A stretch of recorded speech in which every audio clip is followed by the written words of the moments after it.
Y sabrá toda esta congregación que Jehová nos salva con espada y con lanza, porque de Jehová es la batalla, y Él los entregará en nuestras manos. Primera de Samuel 17:47.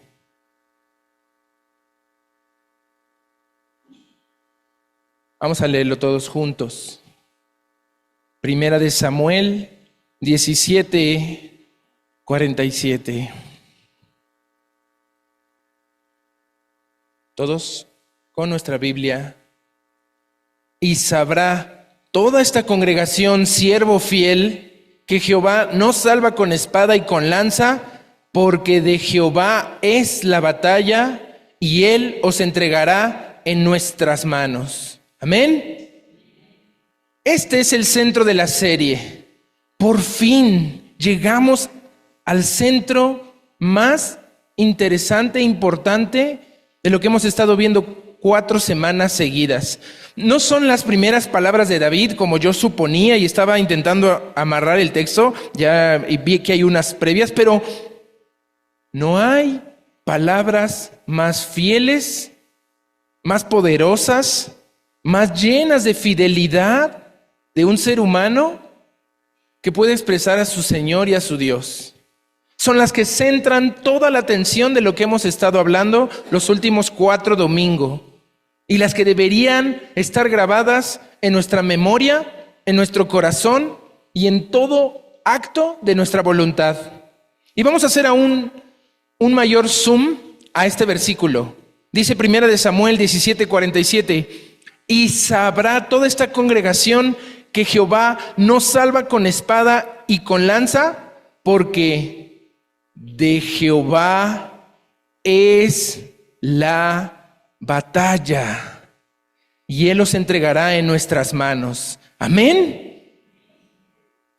Amén. Entonces, ¿por qué vivimos en derrota? ¿Por qué se nos nota tan fácilmente que lo que sea que estás enfrentando, estás perdiendo la batalla? ¿Por qué seguimos aferrándonos a la espada y a la lanza, a cosas materiales, superficiales, vanas, superfluas y terrenales, para seguir manteniendo una batalla que desde el principio estaba perdida y en la que solitos nos metimos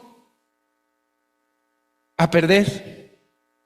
Si de Jehová es la batalla, ¿por qué no ha entregado en tus manos a ese enemigo que no puedes vencer y que aparece una y otra y otra y otra vez en nuestras vidas? ¿Tengo enemigos? ¿Tenemos enemigos? ¿Cuáles son? ¿No los tienes? ¿No tenemos enemigos en nuestra vida? Todo en nuestra vida es perfecto y está bajo control, y todo lo tenemos perfectamente planeado y estructurado y sale como pensamos e imaginamos. Si creemos que no tenemos enemigos, no entendimos el primer mensaje del 4 de mayo pasado, en el que hablamos acerca de una batalla espiritual muy real y muy tremenda. No estaríamos de pie hoy aquí si no habría quien nos defendiera en esa batalla espiritual. Es la batalla más épica en todo el universo y en toda la historia de la humanidad. Y hablamos de que el único que puede sostenernos en estas batallas tan apremiantes y tan tremendas es el Hijo de David, Jesús. Él es el único quien puede contra nuestros verdaderos enemigos. Y no son los humanos. Es una batalla espiritual. Y si creemos que no tenemos parte en esta batalla, si creemos que no tenemos nada que enfrentar y nada que hacer en esta guerra que se ha alzado contra nosotros, los sacerdotes de este lugar, no estamos recordando el primer amor que predicamos hace 15 días, donde hablamos del linaje de David y que es muy importante para nosotros todas las promesas en la Biblia dedicadas a David y a su linaje, antes de él y después de él, llegando hasta Jesús, su hijo, el hijo de David. Si creemos que en nuestra vida todo es perfecto y que todo está bajo control, no tenemos respeto por la palabra del Señor. Y por lo tanto, no tenemos el amor que David tenía en su corazón espiritual. El corazón de David, vimos la semana pasada, que se forjó en medio de una oposición tremenda, en lo más rudo que un ser humano puede enfrentar por sus propios padres, familiares, hermanos, sociedad, vecinos, comunidad. Lo maltrataron desde su más tierna infancia y durante toda su juventud por culpa de un pasado lleno de estereotipos y de secretos desde su tatara abuelo Judá y su tatarabuela Tamar. Así como sus bisabuelos Boz y Moabita, les perseguía el escarnio público, las miradas de reojo, las murmuraciones en todo lo que hacían, pensaban, disponían y querían para sus vidas y su propia familia. Y en los mismos padres de David, con Isaí y con Itzebet, decisiones de las cuales David no era responsable, no tenía culpa, no tenía vela en el entierro. Primera de Samuel 17:47. Y sabrá toda esta congregación, siervo fiel, que Jehová no salva con espada y con lanza, porque de Jehová es la batalla y él os entregará en nuestras manos. Si no conocemos quién es David, como la palabra del Señor lo presenta y como él, el Señor Jesucristo, Hijo de David, es parte de nuestra herencia espiritual, es parte de nuestro legado, jamás tendremos un corazón espiritual. ¿Qué es un corazón espiritual? Es un corazón que respeta y es un corazón fiel. Vamos a Apocalipsis capítulo 2, que por medio del Espíritu Santo, por la gracia de nuestro Señor Jesucristo y el amor de nuestro Padre Celestial, fuimos guiados a meditar la vida de David con este cuadro de Apocalipsis en mente. Apocalipsis capítulo 2.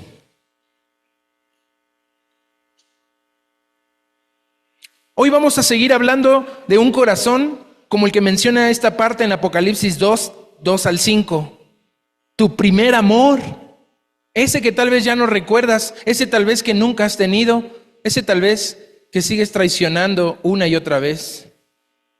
Pero lo vamos a ver en su segunda parte. Leamos en Apocalipsis 2 este llamado, recordando que a 5 versículos de terminar Apocalipsis y toda la Biblia, el escritor pone el énfasis en Jesús diciendo: yo soy el linaje de David, yo soy la raíz de David. Apocalipsis 2:4 nos va a dar el problema. Todo lo que hemos estado predicando estos 5 domingos, estos 4 domingos, estos 5 años en esta congregación, está en este versículo resumido. Pero tengo contra ti, Apocalipsis 2:4, es el problema, pero tengo contra ti, no soy yo, Misael, diciéndote a ti, no es el pastor y la institución diciéndote algo a ti, es el Señor Jesucristo. En tu Biblia puedes ver estas palabras en rojo. Jesucristo tiene algo hoy contra ti. Jesús te dice hoy, Jesús me dice hoy que tiene contra mí que he dejado mi primer amor. ¿Cuál es la solución? Versículo 5. El problema está ahí y es muy claro y evidente. La solución está ahí. Recuerda, por tanto, de dónde has caído y arrepiéntete y haz las primeras obras, pues si no, vendré pronto a ti, quitaré tu candelero de su lugar, si no te hubieres arrepentido.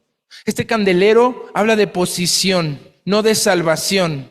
Saúl no fue despreciado y desechado por ser mala persona, por ser un mal israelita, por ser un falso cristiano. Saúl fue desechado solamente como rey. Al papel al que había sido llamado en esta tierra, el Señor se lo quitó. Pero Él no quita la salvación. Una vez que la da, Él no la puede quitar. Su nombre va de por medio, su persona va de por medio. Pero Saúl, su arrepentimiento era muy polémico y causa mucha controversia. Pero aquí está la solución, no para Saúl, para mí, para ti. Esta solución es tan inútil en nuestras vidas como cuando exclamamos: de Jehová es la batalla, pero no tenemos ni la más remota de quién es, la más remota idea de quién es David en la Biblia. O por lo menos no como lo estamos descubriendo en esta serie, en su contenido bíblico más profundo. ¿Cómo voy a recordar de dónde he caído si tal vez nunca estuve ahí? Hazte esta pregunta: ¿realmente tuviste un primer amor con el Señor? ¿Realmente te has caído de ese amor o solo has estado maquillando y aparentando todo para fingir que tienes el primer amor o tuviste un primer amor, pero hoy no hay señales de ello? Es decir, ¿cómo podría recordar de dónde he caído y volver a mi primer amor si yo me estoy dando cuenta de que tal vez nunca lo tuve? O peor, si tuve un primer amor con el Señor y fui un suicida espiritual y me comporté como el arrogante y egoísta rey de mi propia vida, siendo desleal y desobediente, ¿a quién me salvó? ¿A quién me llamó? ¿Y a quién me coronó de bondades y privilegios? Estoy haciendo lo mismo que le ocurrió a Saúl. ¿Cómo puedo arrepentirme? Dice el versículo al final del 5, si no te hubieras arrepentido, y dice, recuerda por tanto de dónde has caído y arrepiéntete. Pero ¿cómo puedo arrepentirme si no me veo a mí mismo como un Saúl? ¿Un Saúl realizado o un Saúl en potencia? El problema está en el desconocimiento total y absoluto de qué significa el primer amor. Y el amor de un corazón espiritual es respeto y fidelidad. Y vean lo que dice Apocalipsis 2, 2 al 3. Apocalipsis 2, 2 y 3 nos da el cómo.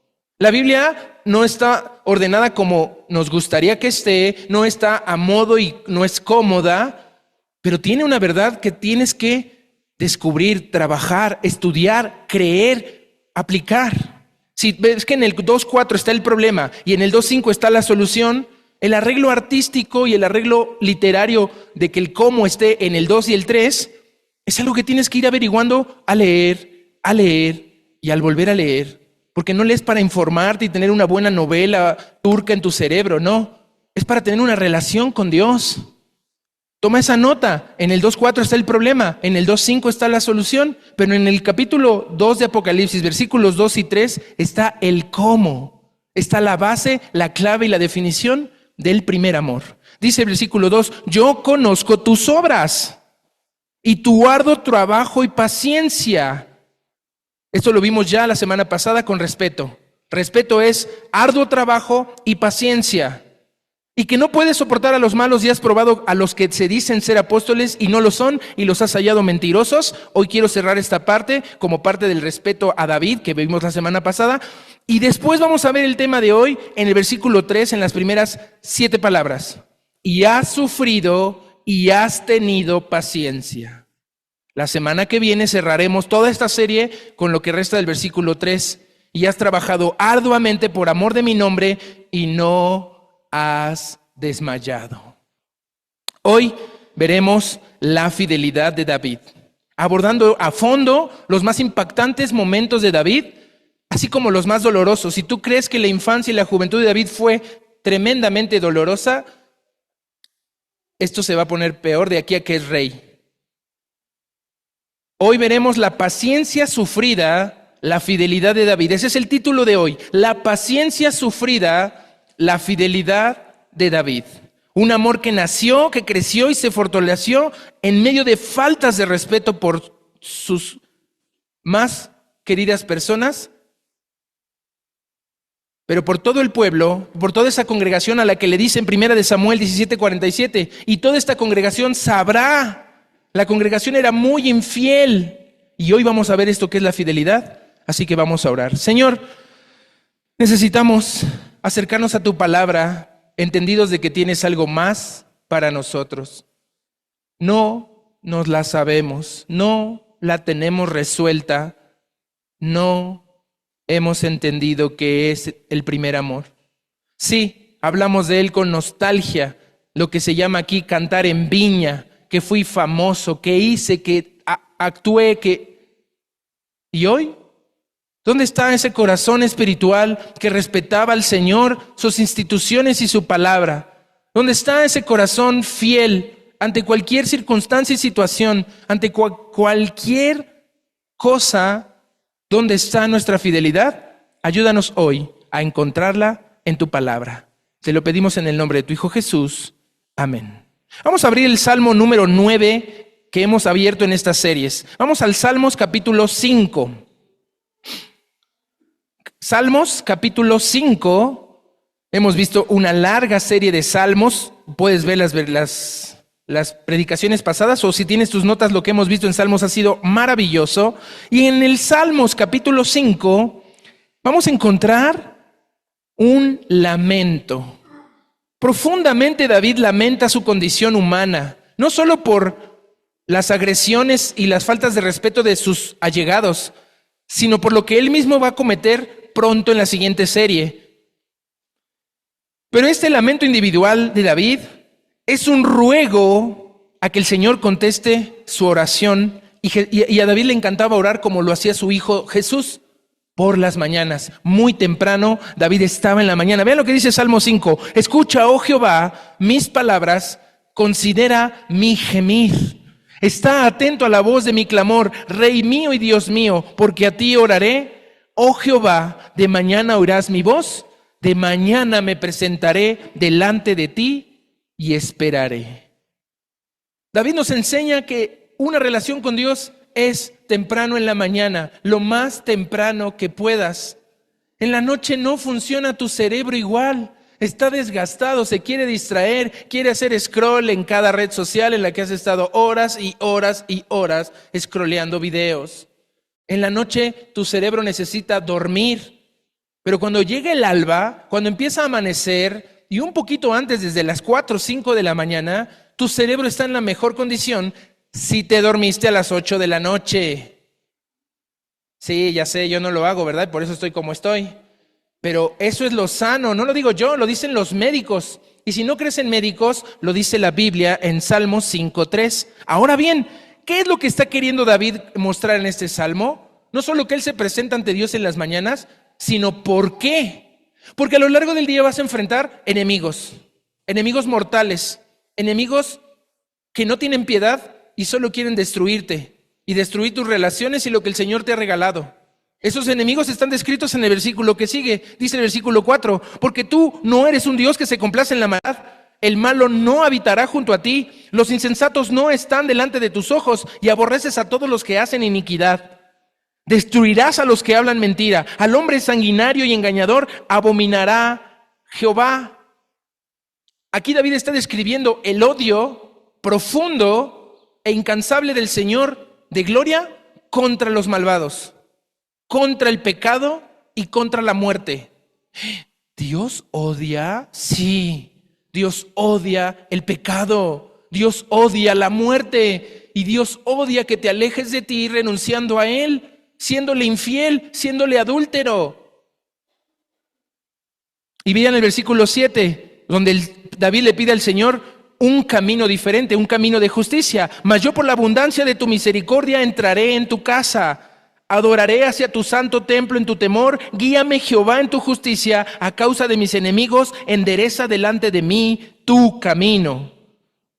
Porque en la boca de ellos no hay sinceridad, sus entrañas son maldad, sepulcro abierto es su garganta, con su lengua hablan lisonjas. Castígalos, oh Dios, caigan por sus mismos consejos, por la multitud de sus transgresiones, échalos fuera, porque se rebelaron contra ti. Aquí hay dos bandos. O estás con David, o estás en el bando de estos sanguinarios, de los que sufren el castigo, de los que están pagando las consecuencias de haberle sido infiel al Señor. Y cuídate de no entender mal el versículo 8 al final. Dice ahí, endereza delante de mí tu camino. Muchos cristianos hoy están orando esto al revés. Dicen, endereza delante de ti mi camino. Le llegan a pedir a Dios, Dios, enderezate mi camino. Yo quiero que mi camino esté delante de ti enderezado. Y el Señor dice, no se trata de eso. Quiero enderezar delante de mí, dice el Señor, mi camino delante de ti. Y vean el versículo 11, donde David se regocija, donde David se exalta, donde David se goza en la protección y las bendiciones innumerables del Señor. Pero alégrense todos los que confían en ti. Den voces de júbilo para siempre, porque tú los defiendes. En ti se regocijen los que aman tu nombre, porque tú, oh Jehová, bendecirás al justo, como con un escudo lo rodearás de tu favor. Amén. Este es el cuadro perfecto de lo que sabemos de David hasta ahora. Este salmo seguramente era todo lo que en las mañanas David hacía antes de irse a cuidar las ovejas. Él estaba en esta comunión plena y sabía que necesitaba del cuidado del Señor. No solo contra los osos y los leones que se devoraban a las ovejas, sino contra los pensamientos y los sentimientos que le hacían sentir su familia. Este es el cuadro perfecto de lo que también David sentía en el Salmo 69 que vimos la semana pasada, que era un grito de angustia. Ese ahogamiento que sentía está pasando en un joven de 16 o hasta de 12 años. Este muchacho que está escribiendo esto tiene 12 a 16 años. No es la Obregón, como se diga esa palabra, que somos ahora. La Obregones o cómo son, no sé. Pero bueno, no es eso que somos ahorita quejándonos y llorando a nuestros 20, 30, 40, 50 y tantos que tengamos. Es un joven el que escribe esto, de máximo 16 años de edad, y que ha tenido profundas experiencias con el Señor desde los 6, que se memorizó mucho de la Torá, y desde los 10, que hizo su ceremonia religiosa para prepararse al Bar Mitzvah a los 12. Otra cultura y otra dimensión que no entendemos. Y en estos capítulos de Primera de Samuel, capítulo 16, que ya estamos entrando a Samuel, vamos a ver que hay un cambio. De repente David deja de ser un muchachito de 12 y 16 años y se convierte en un joven de 18 a 22 años máximo entre Primero de Samuel 16 y Primero de Samuel 17. Entendamos algo en el libro de Samuel de nuestras Biblias. Aunque los relatos de Samuel es un solo libro, Primero y Segundo de Samuel, no hemos entrado a Samuel. Vean Primera de Samuel capítulo 6, rápido nada más. Samuel tiene expresiones de mucha importancia cronológica. Vean, por ejemplo, Samuel 6:1 dice: estuvo el arca de Jehová en la tierra de los filisteos 7 meses. Está dando fecha. Vean el 7:2. Desde el día que llegó el arca de Kiriat Jeraim pasaron muchos días, 20 años, y toda la casa de Israel lamentaba en pos de Jehová. Estamos en el capítulo 6 y pasan 7 meses, y pasamos a capítulo 7 y pasan 20 años. Eso es normal en Samuel, y puedo darte muchos más ejemplos. Ve al 8:1 ahí luego. Aconteció que habiendo Samuel envejecido, puso a sus hijos por jueces sobre Israel. Samuel, un hombre de 60, 50 años, ahora tiene 70 u 80 y tantos más. Otro capítulo y 20 años más. Y así puedo, muchos más ejemplos, pero del 16 de Samuel al 17 de Primera de Samuel, David crece 4 o 5 años. Y uno dirá, ay, eso no es mucho cambio. No, yo estaba dándole clase a Yaretsi y a Alan, allá arriba en los salones de niños hace 4 o 5 años, y hoy no reconocería a esos niños hechos jóvenes, vestidos como ahora se visten, crecidos como ahora se comportan. Yo no los reconocería si no hubiera tenido este trato estos últimos 5 años. Veo a Alan en las fotos hace 4 años, ni la altura le corresponde, ni los rasgos, ni lo gordito, ni ahora lo flaco y esbelto y anoten candidatas, por favor. No estoy anotando a mis hijas, solo es un decir. Entonces, salvo por las fechas de David y su duración del reino que está en Samuel 5, segunda de Samuel, lo vamos a ver después. Eso sí es exacto. Samuel vivió 70 años, cuando nace y cuando muere lo sabemos, y que su reinado duró 40 años. Pero todo lo demás en Samuel que te encuentres son aproximaciones, son datos inexactos. Y el problema textual de los datos cronológicos empieza con Samuel. No sabemos cuándo nació, no sabemos cuándo murió, tampoco de Saúl, no tenemos fechas de cuándo nació, cuándo murió, pero estaban implicados en la misma historia. Pensamos que Samuel pudo conocer al bisabuelo de David, a Isaí, o al abuelo Obed. Pudo haberlo conocido Samuel y tratar con ellos. Ahora bien, lo único que vemos en Samuel 8 es que ya estaba muy anciano cuando quiere dejar el cargo y se hacen reyes. Entonces, todo lo que lees en Samuel no está garantizado que sea cronológicamente y estrictamente como tú supones que es. Nuestras mentes de este siglo XXI que queremos saber el inicio, el fin, el desenlace, no nos permiten apreciar esta literatura sofisticada que el Señor usó para comunicarnos su palabra. Ahora bien, el cuadro aproximado, para que lo tengan claro, David nace en el 1040. Es la fecha más exacta que tenemos en la antigüedad. Si David nace en el 1040 antes de Cristo, eso sucedió hace 3065 años. Y si él nació en el 1040, él murió en el 970. 70 años después, pero va para abajo la cuenta. En los negativos de las fechas, él nace en el 1040 y muere en el 970. Las cuentas van al revés. Y esos son datos que nada más vamos a tener ahí y ahora.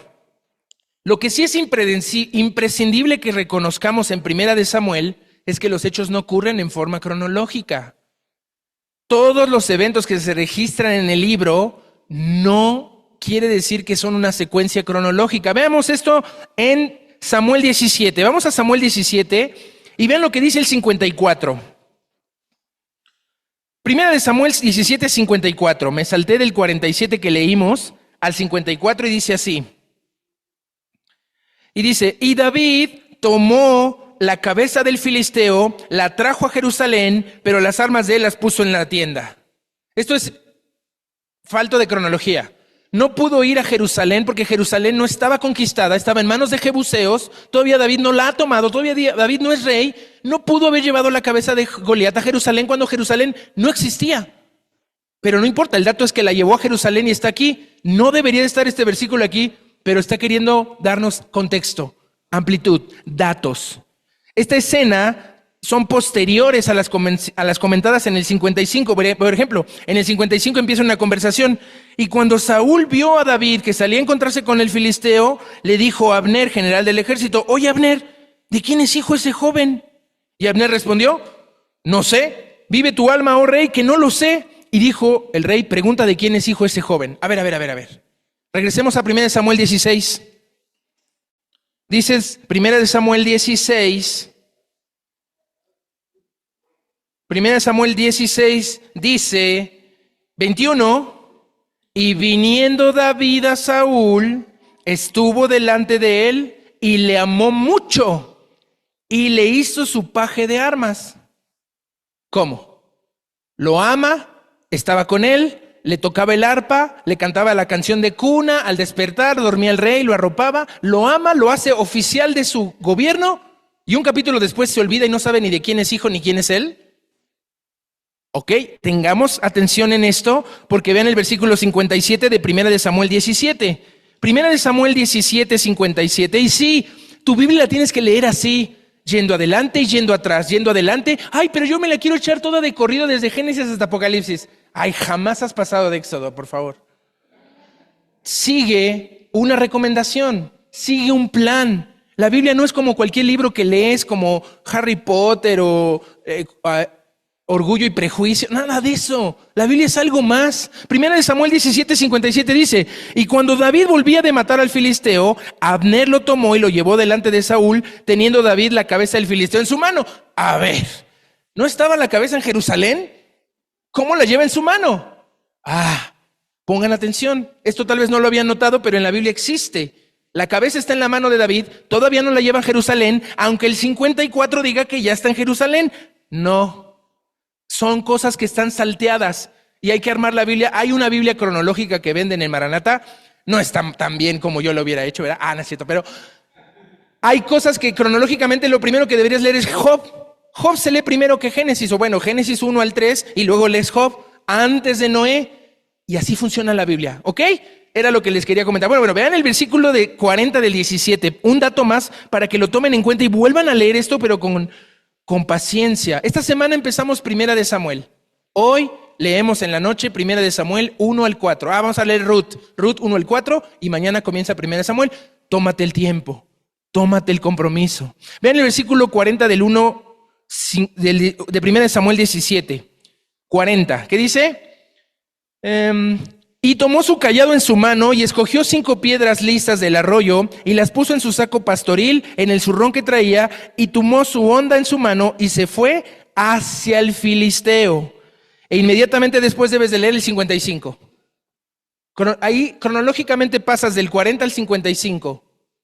Tienes que hacer coincidir eso porque en el 51, mira lo que dice. Entonces corrió David y se puso sobre el filisteo y tomando la espada sobre él, sacando de su vena, lo acabó de matar y le cortó con ella la cabeza. Y cuando el filisteo vieron que había muerto, huyeron. Si ves el capítulo 16 de Samuel, ¿quién dice que David no pudiera estar ya tocando el arpa con Saúl antes de ser ungido rey? Normalmente nuestra idea es que primero lo ungieron rey y luego lo llevaron a la corte de Saúl, pero no es así. Puede ser que David desde los 12 años de edad ya estaba en la corte de Saúl y tocó durante 4 años hasta que lo ungieron rey a los 16. Y a los 16 David se pierde. Vean lo que dice el versículo... Ay, no lo noté, pero es uno muy importante que tenemos que ver. En 1 de Samuel 17 dice... 17... 6, no. No.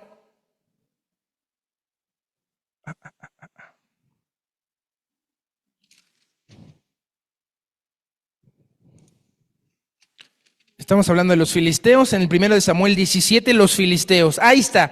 Y David, yo he decidido, y los hijos, el nombre, el 12.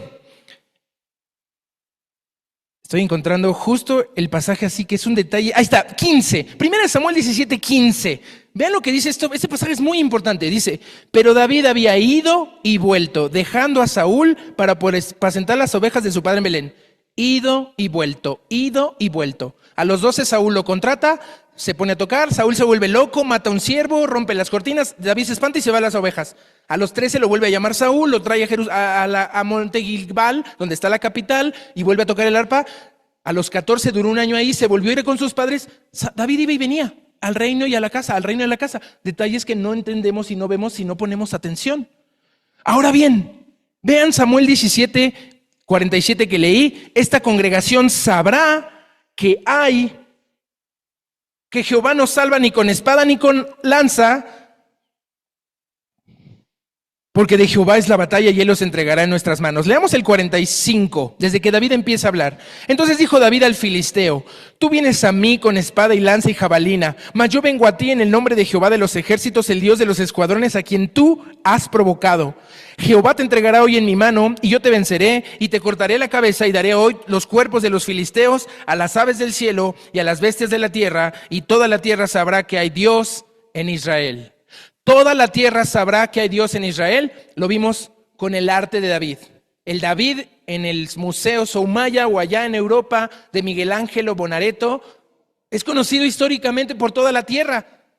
Y es el cumplimiento de esta palabra. Toda la tierra sabe de David por esto. Y David lo estaba profetizando sin saber que él era el protagonista de esta historia, que el Señor era el protagonista. Ahora bien, ¿por qué David está respondiendo así tan agresivamente? Y vieron que en el versículo 40 leyeron que David agarra 5 piedrecitas. ¿Por qué agarra 5 si solo necesitaba una para derrotar a Goliat? Porque Goliat tenía 4 hermanos y quería que iba a usar una piedra para otro de los 4 que Goliat había. Eso lo tienes que descubrir en la Biblia y es muy difícil de ver con los 4 hermanos de Goliat se enfrentaron en esa batalla. Eso está en 2 de Crónicas, capítulo 6, cuando los valientes de David matan a los gigantes. Y hay un Semai, hay un Hidmet Jarei, y hay otros 2 gigantes que no tienen nombre, pero son 5 hermanos gigantes de Goliat que sufrieron una deformación genética comprobable por lo que eran gigantes. Y bueno, ¿qué es lo que dice este Goliat? Vean lo que dice Goliat. Goliat está provocando al ejército. Ahora bien, esto es una tarea pendiente. 1 de Samuel 17 empieza con 2 palabras claves. Los filisteos. Vean 1 de Samuel 17:1. Los filisteos. Todo lo que vimos en la serie de Saúl y en la serie de David, ya dimos muchos datos de quiénes eran estos filisteos. Los enemigos a vencer, los que se oponían a Dios y tenían dioses falsos como los egipcios. ¿Pero qué creen? Sansón se enfrenta a los filisteos y cae derrotado de una forma pésima, trágica. Saúl se enfrenta a los filisteos y cae derrotado de una forma pésima y trágica. Sí tengo. Y ahora le toca a David. Y David es el primero que pone palabras de fidelidad diciéndole a Goliat, no vas a poder, porque te enfrentas al Señor de señores y al Rey de reyes. Y los filisteos te dan una descripción de que están en guerra, se están peleando con Israel. ¿Y qué creen? Saúl había vencido una y otra vez a los filisteos. Para demostrar que Saúl era el rey que Dios había querido, Saúl vence a los amonitas de forma asombrosa. Y los amonitas fueron un campo de entrenamiento. Pero con los filisteos, Saúl empezó a confiar más en sus dones, en sus talentos, que en el Señor, y David se lo viene a recordar. ¿Qué dice este filisteo? Solo voy a leer las palabras del filisteo que todos conocemos. Dice el filisteo, salió entonces, versículo 4 del capítulo 17, salió entonces del campamento de los filisteos un paladín, el cual se llamaba Goliat de Gat, y tenía altura de 6 codos y un palmo, 3 metros 10 centímetros. Y tenía un casco de bronce de cabeza, cota de mayo, y el peso de la cota de 5,000 ciclos de bronce, pesadísimo, que solo un hombre de guerra, alto y entrenado como Goliat, podía cargar. Sobre sus piernas traía grebas y jabalina de bronce entre sus hombros, y el asta de su lanza era como un rodillo de telar. O sea, lo tenías que agarrar con las 2 manos y te quedaba grueso. Era un monstruo, y se paró en el versículo 8 y dio voces a los escuadrones de Israel, diciéndoles, ¿para qué os habéis puesto en orden de batalla? Burlándose. Este gigante se cree un soberbio que puede con todo y se burla. ¿Para qué se ponen en orden de batalla? ¿No soy yo el filisteo y vosotros los siervos de Saúl? Escoged entre vosotros un hombre que venga contra mí. Si él pudiere pelear conmigo y me venciere, nosotros seremos vuestros siervos. Pero si yo pudiere más que él y lo venciere, vosotros seréis nuestros siervos y nos serviréis. Y añadió el filisteo, hoy he desafiado al campamento de Israel. Dadme un hombre que pelee conmigo. Y oyendo Saúl y todo Israel estas palabras del filisteo, se turbaron y tuvieron gran miedo. Saúl se esconde. Durante 40 días Saúl no sale de su tienda. 40 días en el campo de batalla. Ese valle de Elá está ahí en el centro de Israel. Es un lugar maravilloso que existe y que están los 2 montes donde estuvo Israel, donde estuvo los filisteos, y en medio está un campo de batalla extraordinario. Es algo científico, histórico y tan hermoso que esté ahí. Y Saúl está escondido otra vez.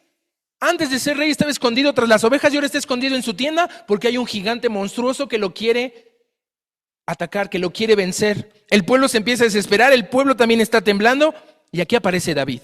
Ahora vamos al Salmos 12. Salmos capítulo 12 es un glorioso salmo ahí en medio de la nada, donde David contrasta las perniciosas y malvadas y desafiantes y provocadores palabras del enemigo contra las fieles, bellas y poderosas palabras del Señor. Dice Salmos capítulo 12. Vean el contraste. Los primeros 5 versículos dice así. Salmos 12, 1 al 5. Salva, oh Jehová, porque se acabaron los piadosos, porque han desaparecido los fieles de entre los hijos de los hombres. Habla mentira cada uno con su prójimo, hablan con labios lisonjeros y con doblez de corazón. Jehová destruirá todos los labios lisonjeros y la lengua que habla jactanciosamente a los que han dicho, por nuestra lengua prevaleceremos, nuestros labios son nuestros. ¿Quién es Señor de nosotros? Por la opresión de los pobres, por el gemido de los menesterosos, ahora me levantaré, dice Jehová, pondré en salvo al que por ello suspira. Goliat está descrito aquí con la boca llena de mentira, con sus labios llenos de lisonjas. Y dice David que los va a destruir, que los destruirá por completo, pero que pongamos nuestra confianza plena. Dice ahí, los que son, dice, se acabaron, desaparecieron los fieles. ¿Qué deben de hacer los fieles? Vean el versículo 6. Si tú eres un fiel creyente en el Señor, debes de confiar en estas palabras. Dice así el versículo 6. Las palabras de Jehová son palabras limpias, como plata refinada en horno de tierra, purificada 7 veces. Tú, Jehová, los guardarás de esta generación, los preservarás para siempre. Cercando andan los malos, cuando la vileza es exaltada entre los hijos de los hombres. Toda la vileza que hoy se exalta en los medios de comunicación y en lo que están en contacto nuestros jóvenes, hace que los malvados anden libremente y anden haciendo lo peor que nunca ha visto este planeta. Nosotros debemos apegarnos a las palabras limpias del Señor. Regresemos a Samuel, 1 de Samuel 17, y no te la voy a leer porque tú sabes esa historia y hasta la has visto en televisión, pero a David lo interrogan. Llega y dice, ¿qué onda? ¿No van a hacer nada contra este blasfemo gigante? ¿Qué tienen miedo? ¿Qué les pasa? ¿Qué no recuerdan lo que hizo Jehová en los ejércitos en Egipto? ¿Qué no recuerdan cómo nos alimentó en el desierto? ¿Qué no recuerdan cómo nos llevó a la tierra prometida y por mano de Josué derrotó a todos los reyes? ¿Qué les pasa? Y obviamente la gente dice, ay, este chamaco, ya es un chamaco de 20, ya no tiene 16, David tiene 20, pero sigue siendo un hombre no experimentado en batalla. Y se burlan de él. Y luego su hermano dice, David, ¿qué estás haciendo? Cállate, ya sabemos tu malicia de corazón, vete de aquí. Pero como David no se calla y sigue diciendo, Saúl escucha, llega a voces de Saúl y dice, tráiganmelo. Saúl está escondido, a ver, tráiganme al valiente, tráiganme a David. Vean el versículo de 1 de Samuel 17,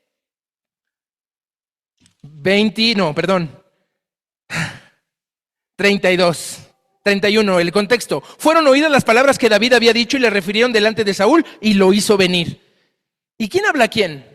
El rey confiado, poderoso en su trono, le está hablando a este joven muchacho de 20, 21 y diciéndole, tranquilo joven, yo soy el rey y vamos a defenderte. No, aquí David le habla al rey. El pastor, el mataosos y el mataleones le está hablando al poderoso rey escondido en su carpa. Y dice David a Saúl, no desmaye el corazón de ninguno a causa de él. Tu siervo irá y peleará contra este filisteo. Y dice Saúl a David, así como me contestan en mi casa sin confianza y sin creer en mí. Ay, a ver, David, no podrás, Misael, no puedes. No podrás tú ir a pelear contra aquel filisteo para pelear con él porque eres un muchacho. Él es un hombre de guerra desde su juventud. Y David respondón, le dice a Saúl, tu siervo era pastor de las ovejas de su padre. Y cuando venía un león o un oso y tomaba algún cordero de la manada, salía yo tras él, lo hería, lo libraba de su boca. Y si se atrevía a levantarse contra mí, o sea, David defendía la naturaleza, era pet friendly con los osos y los leones. Pero si ese león y ese oso se le ponía loco y se le venía encima, vean lo que dice, David lo agarraba de la quijada, lo hería y lo mataba. ¿Nunca te has enfrentado a un león? Ahí en Chapultepec los ves y dices, ¡ay! Un oso, no tienes idea qué es esto, pero David, ya de 20, ya ha tenido experiencia cómo eliminar enemigos. Fuese oso, fuese león, tu siervo lo mataba y este filisteo incircunciso, casi le dijo, bueno, no lo digo en español, este filisteo incircunciso será como uno de ellos porque ha provocado al ejército de Dios viviente. Y añadió David al rey, Jehová, que me libró de las garras del león, de las garras del oso, él también me librará de las manos de este filisteo. Y dijo a Saúl a David, ve, y Jehová esté contigo. ¡Wow! Estas palabras de David son de alta fidelidad.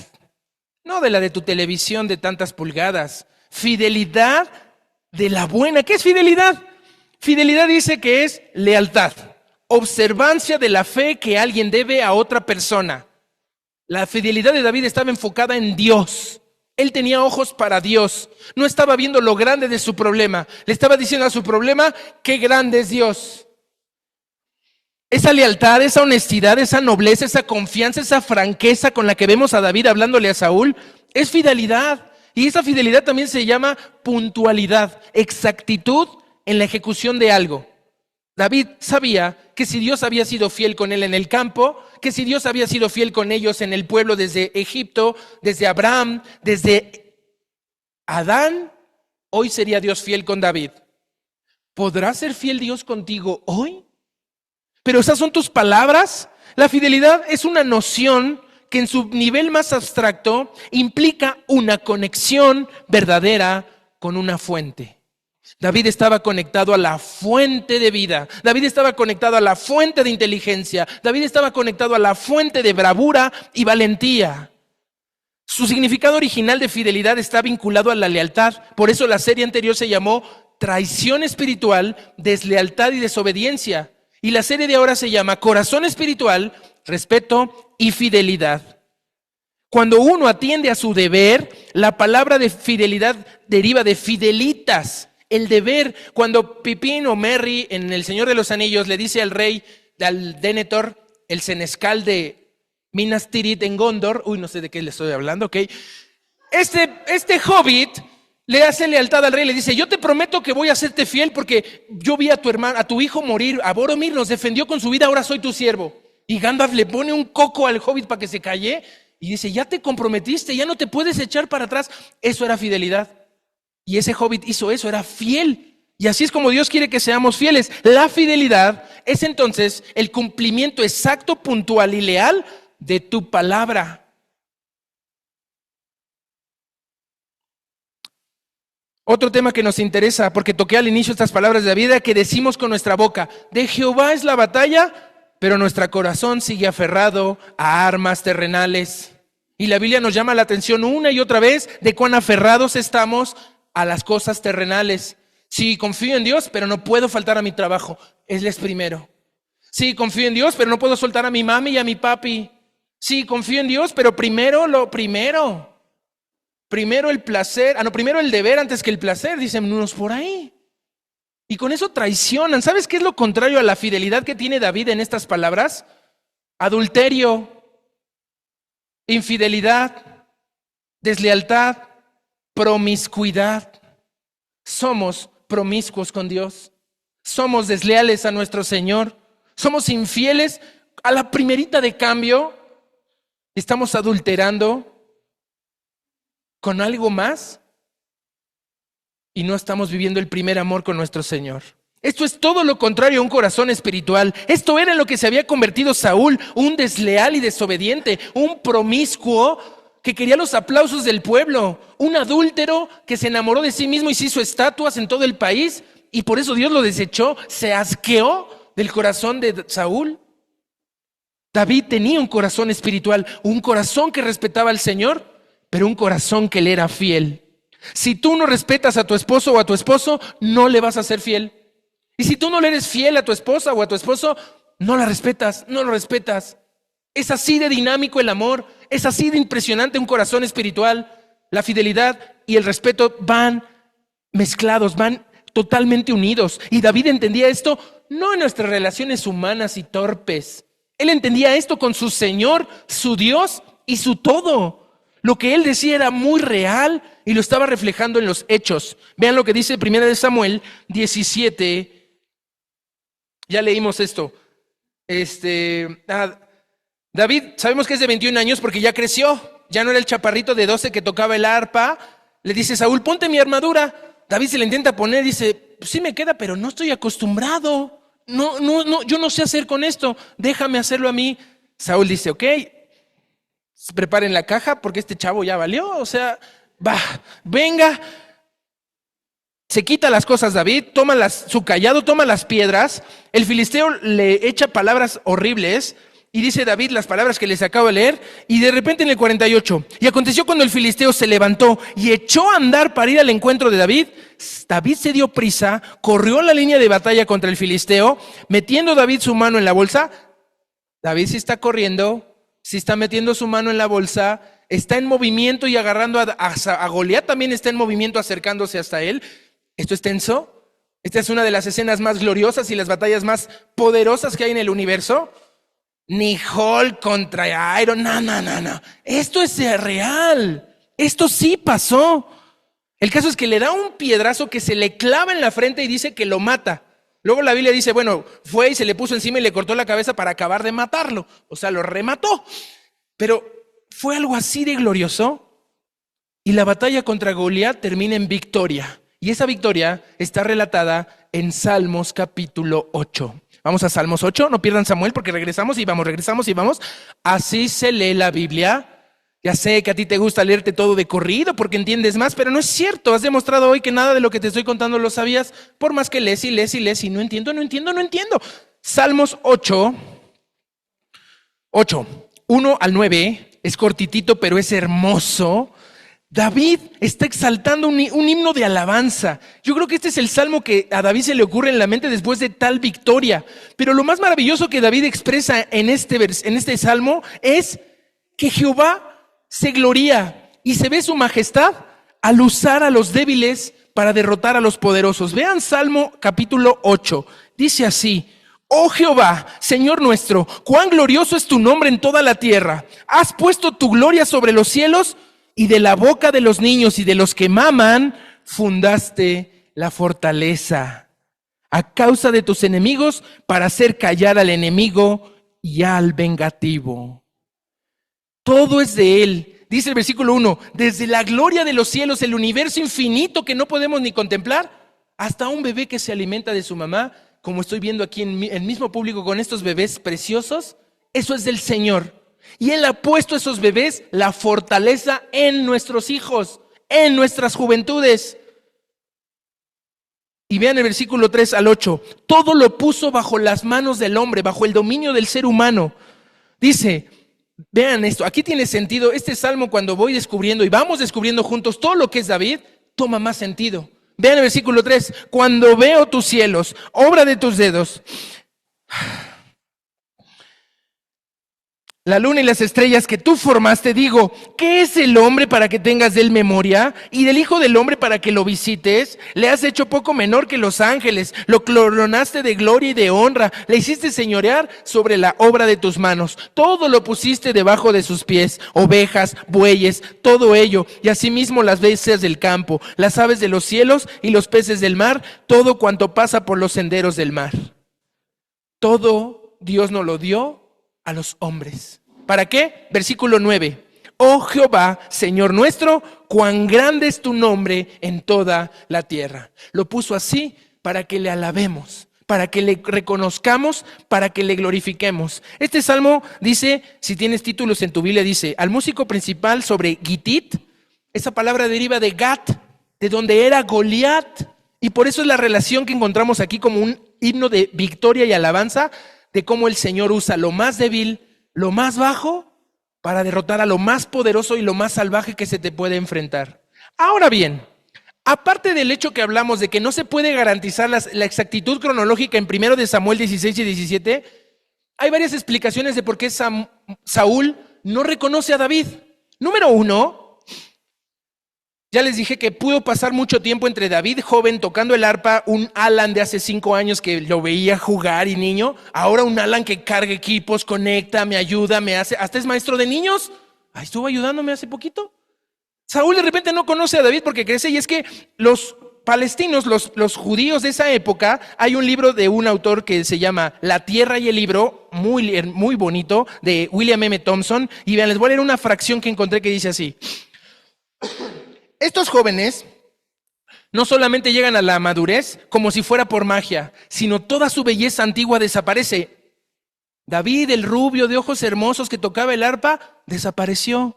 Su aspecto se hace oscuro por el sol, su facción se hace fuerte y angular por el trabajo, y toda la expresión de su rostro se torna severa e incluso desagradable.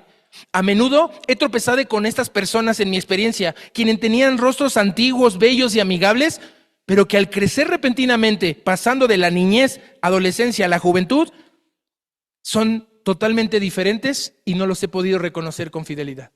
Pudo ser que esto le pasó a Saúl al no saber quién es este.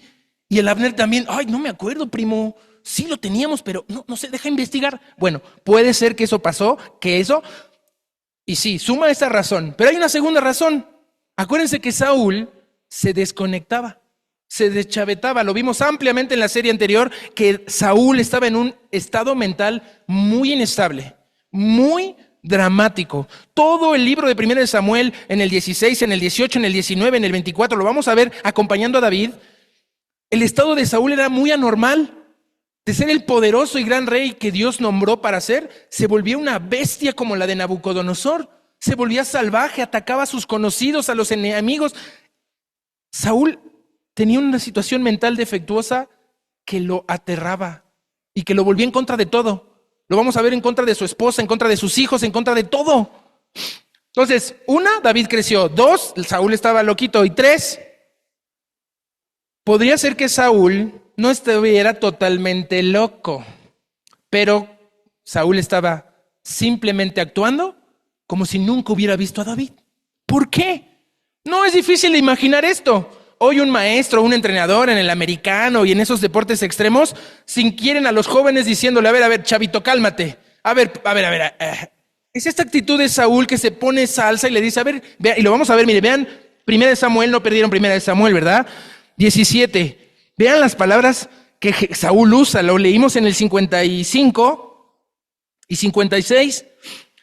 Saúl está diciendo, jovencito. Cuando leemos a Saúl que se refería a David, no como el matador de osos, no como el que agarraba al león de la quijada y lo hería y lo mataba. No. Le dice, a ver, jovencito, ven para acá. Te voy a dar una lección de humildad. Y vean adelante, lo vuelve a repetir en el 17:58.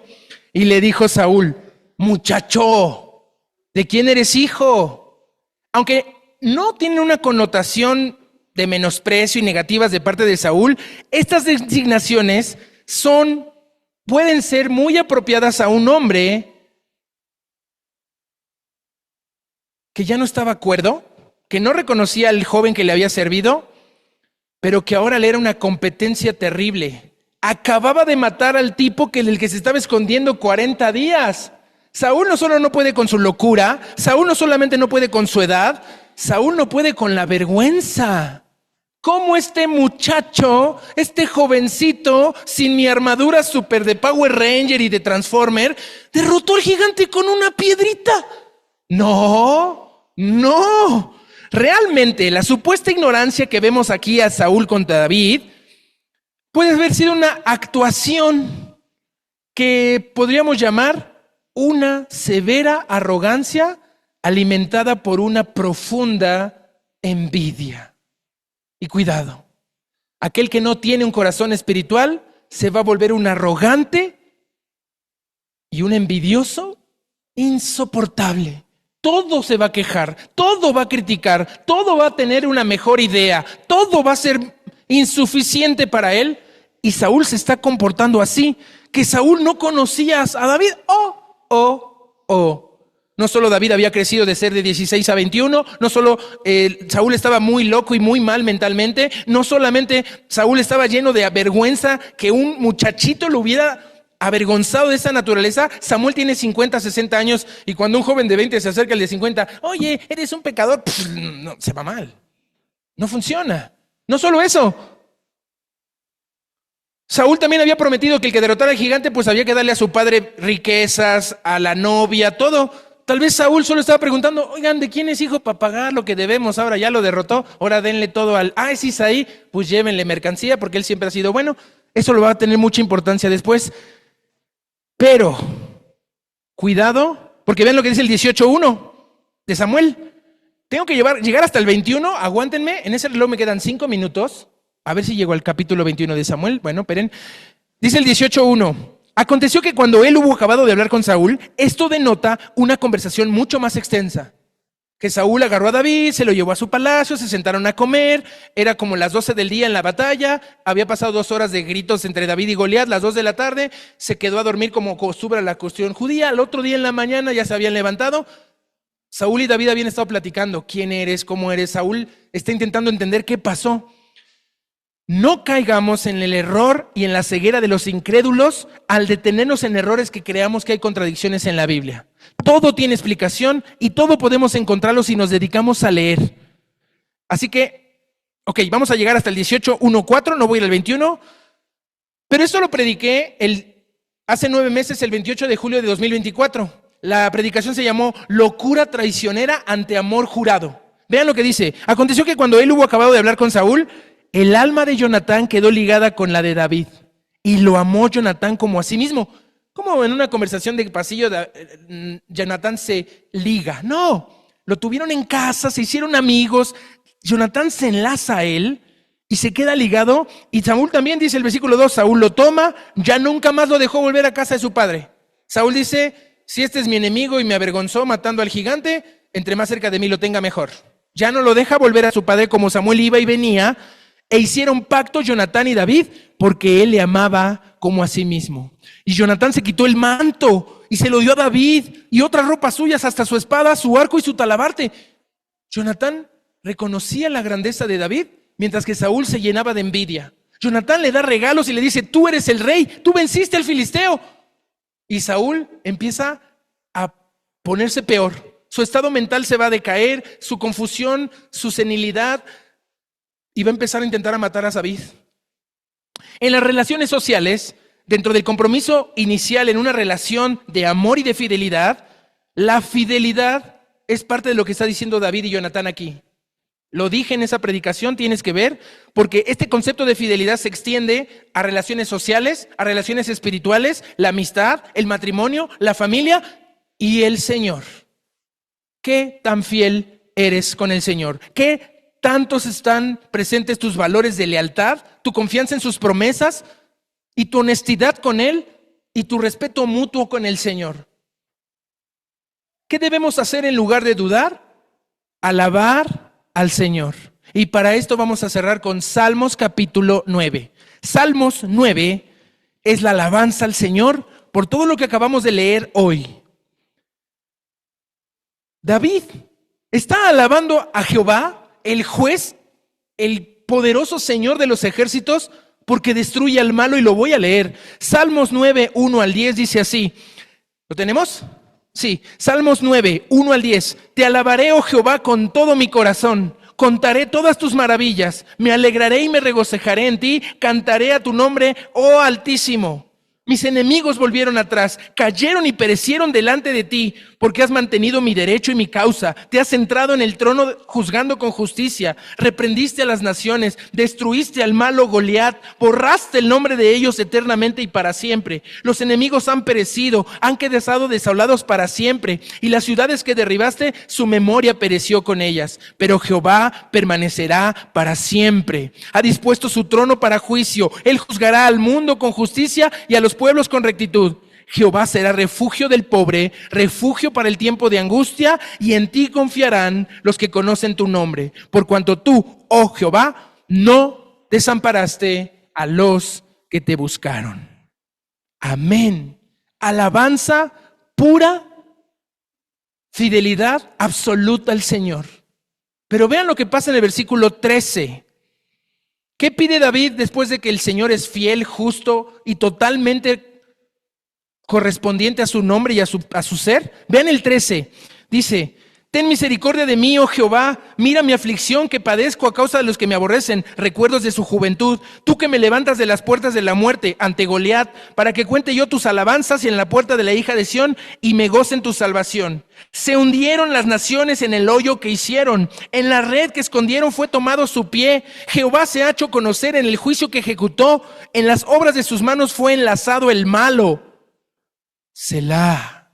Los malos serán trasladados al Seol, todas las gentes que se olvidan de Dios, porque no para siempre será olvidado el menesteroso, ni la esperanza de los pobres perecerá perpetuamente. Levántate, oh Jehová, no se fortalezca el hombre, sean juzgadas las naciones delante de ti.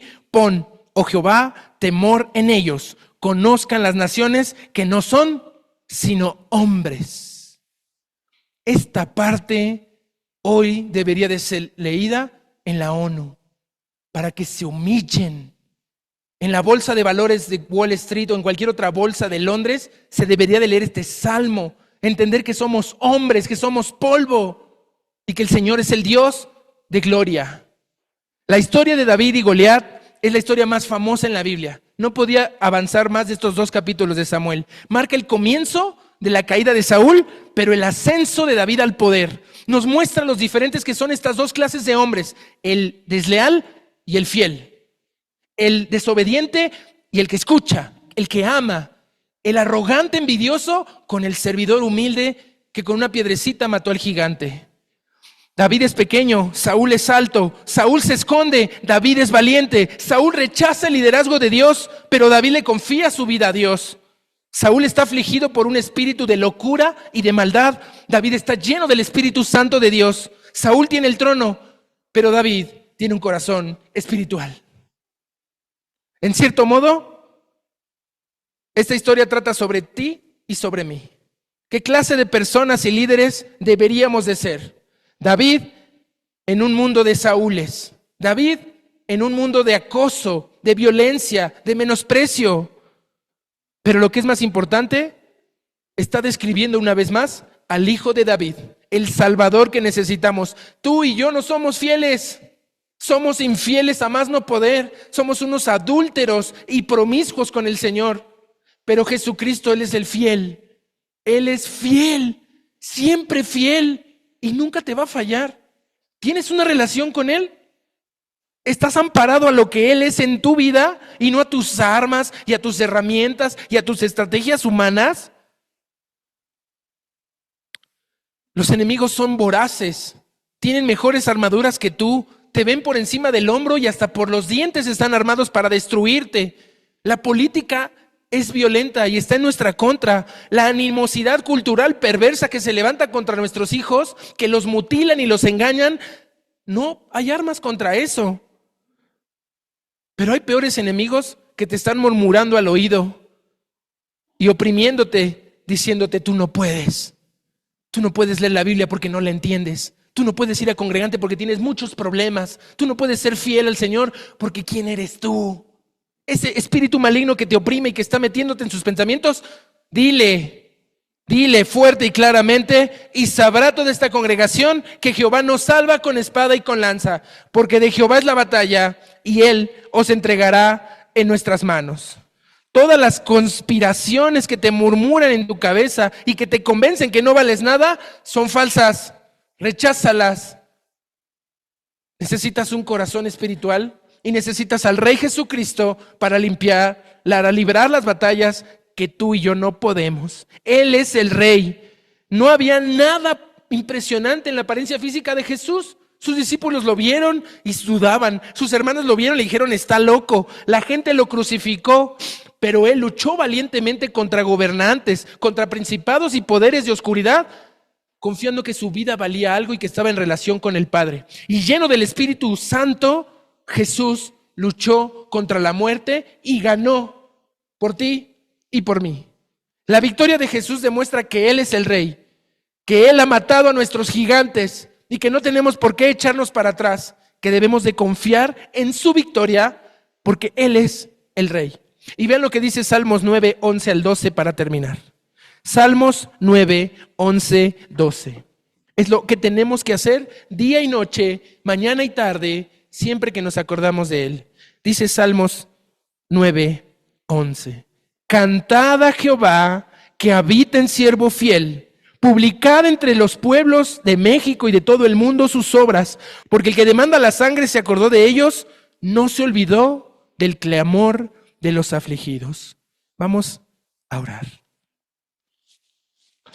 Señor, eres maravilloso. Qué maravilloso descubrir en tu palabra tanta riqueza y abundancia para esta alma sedienta. Gracias, Señor, por que no te olvidas de los afligidos, de los menesterosos, de los pobres de espíritu, de los que tienen hambre y sed de justicia. Tú nos levantarás, sea como sea, tú nos levantas. Eres tú quien pelea nuestras batallas y no solamente lo queremos decir de labios para afuera, no solamente queremos repetirlo como pericos, queremos vivirlo. Queremos hoy tomar ese cayado y esas piedrecitas e ir contra esos gigantes que aturden nuestras vidas, que nos llenan de temor y nos hacen dar marcha atrás. Perdónanos, Señor, por toda nuestra infidelidad, por esta deslealtad rampante y por esta forma de ser tan adúlteros con tu palabra, por ser tan promiscuos contigo cuando tú has sido fiel, siempre amoroso, siempre bondadoso, siempre perdonador y misericordioso hasta el extremo. Perdónanos, Señor. Queremos ser como David, tener un corazón espiritual que te respeta y que aunque es infiel, confía en que tú siempre eres fiel a pesar de nuestras infidelidades. Haznos cantar a ti, Señor, de esta manera y acercarnos a ti con esa humildad como la que vemos en este tu siervo David, con un corazón espiritual. Te lo pedimos y agradecemos en el nombre de tu Hijo Jesús. Amén.